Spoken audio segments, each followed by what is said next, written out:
마켓콕 헤드라인 시간입니다. 어제 장마감 이후부터 개장 전까지 중요한 소식들 함께 정리해 보겠습니다.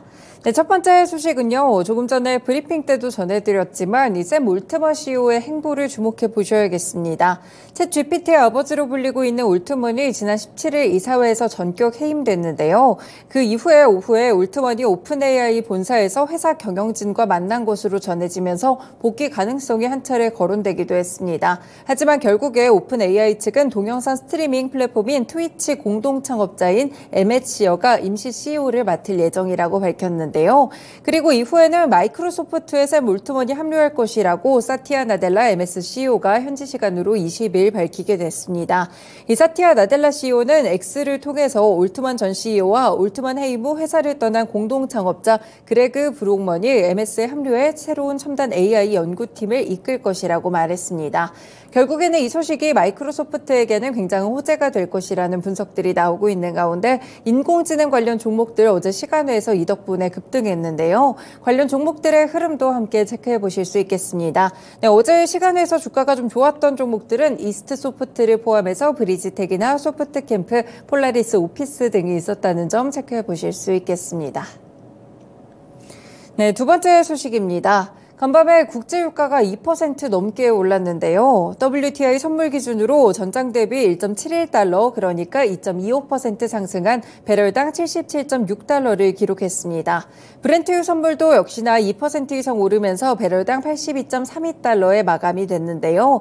이날 유가가 오른 이유는 오펙 플러스가 공급 감축을 강화할 것이라는 전망이 나왔기 때문입니다. 이 중동 공급에 대한 차질 우려로 그동안 유가가 좀 급락을 한 바가 있었는데요. 이를 끌어올리기 위해서 추가적인 감산 조치를 검토한다는 소식이고요. 다다음 달이네요. 1월 26일 회의에서 추가적인 감산 여부를 고려할 예정이라는 보도가 로이터 통신을 통해서 나왔습니다. 그래서 지금 월가에서는 추가 감산이 합의되면 단기적인 가격 상승이 예상된다고 보고 있고요. 추가 감산에 대한 시행과 준수가 가장 중요한 문제가 될 것이기 때문에 아직 장기적으로 가격에 대한 영향은 모호하다라고 보고 있습니다. 네, 유가가 최근에 이 전쟁에 대한 부분들 오히려 이 하락 쪽으로 베팅이 되면서 계속해서 하락한 바가 있었는데요. 과연 오펙 플러스의 감산 소식 조금 더 고삐를 조이게 된다면 유가 상승 요인으로 작용할 수 있겠습니다. 오늘도 유가가 좀 상승을 했기 때문에 관련 종목들 체크해 보실 수 있겠고요. S-오일이나 GS, 흥구석유, 중앙에너비스 같이 유가와 관련된 직접적인 종목들 확인해 보실 수 있겠습니다. 네, 다음 소식입니다. 영국 찰스 3세의 국왕의 첫 국빈으로 영국을 방문하는 윤석열 대통령이 어제 한영 양국은 정치, 경제, 첨단과학기술, 인적교류 등 제반 분야에서 미래지향적인 협력을 발전시킬 것이라고 봤습니다. 그러면서 디지털이나 AI, 사이버 안보, 원전, 방산, 바이오, 우주, 반도체, 해상풍력, 청정에너지, 해사 등 각종 분야에서 협력 파트너십을 강화하겠다라고 강조했는데요. 윤 대통령은 이번 방문을 통해서 한영 양국의 경제 협력을 더욱 심화할 계기를 만들겠다는 구상을 하고 있습니다.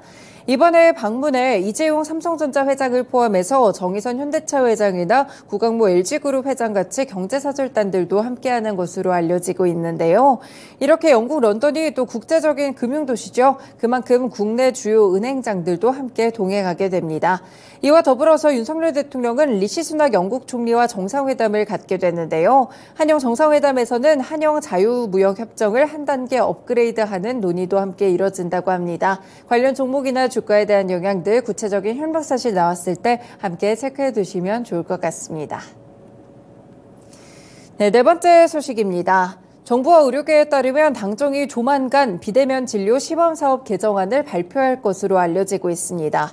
이 개정안은 우선 섬벽지에 사는 환자나 거동이 불편한 사람들만 이용할 수 있었던 비대면 초진의 대상을 확대하고요. 진료 시간도 휴일과 야간으로 넓히는 방안을 함께 담은 것으로 알려지고 있습니다. 현재는 고혈압과 당뇨 등 만성질환자는 1년 이내, 비만성질환자는 30일 이내에 대면 진료에 대한 경험이 있어야 비대면으로 재진이 가능하다는 기준도 한 한층 완화할 것으로 보이고 있는데요. 이 정부는 비대면 진료에 대한 초진을 야간, 휴일, 연휴에도 허용을 하고요. 초진에 대한 가능 지역은 기존 섬과 벽지에서 전국적 의료 취약지로 확대한다는 방침을 세우기도 했습니다. 일단은 지금 시범사업 성격으로 진행이 되고 있는데요. 이 비대면 진료의 초진과 재진 기준 완화될 것으로 보이는 가운데 관련 종목들의 영향도 함께 체크해 보실 수 있겠습니다. 보통은 비대면 진료 관련해서 나오는 종목들이 몇 가지가 있죠. 인성정보나 유비케어, 비트컴퓨터, 소프트생 같은 종목들 체크해 보실 수 있겠고요. 이와 더불어서 의료 AI 관련 종목들도 관련한 밸류체인으로 최근에 묶이고 있습니다. 루닛을 포함해서 관련 종목들도 함께 넓게 보시면 좋을 것 같네요. 네, 다음 소식입니다. 국내 완성차 업체들 가운데 유일하게 전기차에 대한 생산 계획을 밝히지 않은 곳이 있었죠. 바로 제네럴 모터스 한국 사업장인데요. 이번에 전기차의 일종인 플러그인 하이브리드 차량을 2027년부터 국내에서 생산하겠다는 계획을 수립했습니다. 이 플러그인 하이브리드 차량은 내연기관 기반의 하이브리드 차량에 추가적으로 배터리를 장착하고 전기 충전구를 장착한 차량인데요. 내연기관차에서 순수 전기차로 넘어가는 전환기 차량으로 분류가 되고요. 앞서서 GM본사가 2035년 모든 생산 차량을 전기차로 전환한다는 목표를 내놨지만 한국 GM은 전기차 생산에 대한 언급이 없었습니다.